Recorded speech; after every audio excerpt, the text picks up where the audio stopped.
مانگنے کا سلیقہ آ جائے، تھوڑا سا اللہ کے سامنے گڑ گڑانے کا ذوق پیدا ہو جائے۔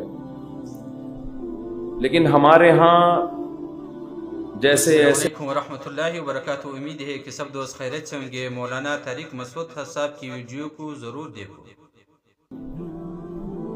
تو ایسے لوگ بھی ہول سیل کے حساب سے موجود ہیں جو سال میں ایک دفعہ دعا کرتے ہیں، اور وہ اس لیے دعا میں آتے ہیں کہ چلو کبھی زندگی میں توفیق نہیں ملی تو آج ختم قرآن ہے، دعا میں شریک ہو جاؤ۔ غنیمت ہے، یہ نہ ہونے سے یہ بھی بہتر ہے۔ لیکن حقیقت یہ ہے کہ جس کو تنہائیوں میں اللہ کے سامنے مانگنے کی عادت کا چسکا لگ گیا، اس کی زندگی بن جاتی ہے۔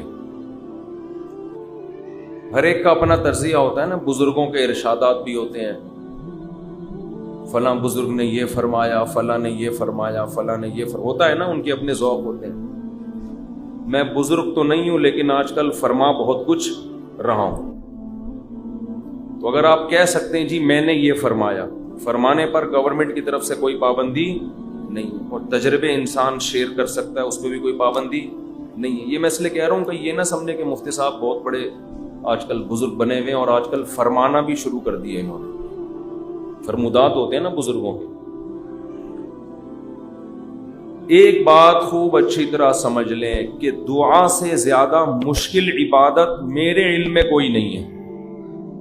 دنیا کا سب سے مشکل کام کیا ہے؟ دعا مانگ۔ اور دعا سے بڑی عبادت بھی کوئی، بولو نا بھائی، نہیں۔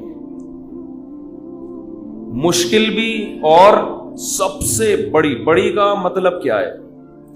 اللہ کا قرب، اللہ سے تعلق، اللہ سے محبت، اللہ اور بندے کا لنک جتنا دعا کے ذریعے بنتا ہے، میرا اپنا تجربہ